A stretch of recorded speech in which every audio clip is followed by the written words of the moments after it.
બેરોજગાર રત્ન કલાકારોને શિક્ષણ સહાય ચૂકવવા મુદ્દે સમાચાર। સુરત ડાયમંડ વર્કર યુનિયનની જાહેર માહિતી આયોગમાં રજૂઆત છે। જિલ્લા ઉદ્યોગ કેન્દ્ર દ્વારા 26 શિક્ષણ સહાય ફોર્મ રદ કરવામાં આવ્યા। ફોર્મ શા માટે રદ કરાયા? જવાબ માટે 11,000 આરટીઆઈ કરવામાં આવી હતી। એક સરખો જવાબ તમામ રત્ન કલાકારોને આરટીઆઈમાં અપાયો છે। આરટીઆઈના કાયદાનો યોગ્ય રીતે અમલ થતો ન હોવાનો પણ આરોપ છે। આરટીઆઈ માહિતી અધિકારી સામે યોગ્ય કાર્યવાહીની માંગ થઈ છે।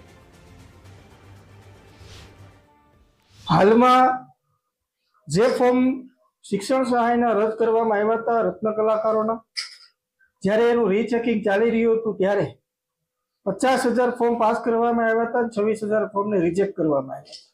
આ બાબતે જ્યારે રત્ન કલાકારો દ્વારા જાણવા માટે જિલ્લા ઉદ્યોગ કેન્દ્રની મુલાકાત લીધી કે ભાઈ અમારું ફોર્મ શું કામ કેન્સલ કરવામાં આવ્યું, ત્યારે એના અધિકારીઓ દ્વારા એવું કહેવામાં આવે કે તમે રાઇટ ટુ ઇન્ફોર્મેશનનો ઉપયોગ કરો, એટલે કે આરટીઆઈનો ઉપયોગ કરીને તમે તમારું ફોર્મ શું કામ કેન્સલ કરવામાં આવ્યું એ બાબતને જાણી શકશો।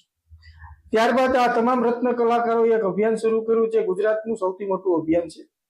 આ અભિયાન અંતર્ગત 11,000 કરતા વધારે આરટીઆઈ કરવામાં આવી।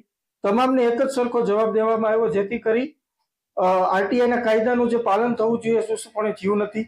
અમુક લોકોને એવા ફોન આવ્યા કે તમે તમારી માહિતી જોતી હોય તો તમે અહીંયા આવીને જોઈ શકો છો। જો કે આરટીઆઈના કાયદાની અંદર આવો કોઈ નિયમ નથી કે અરજદારને રૂબરૂ બોલાવી શકે।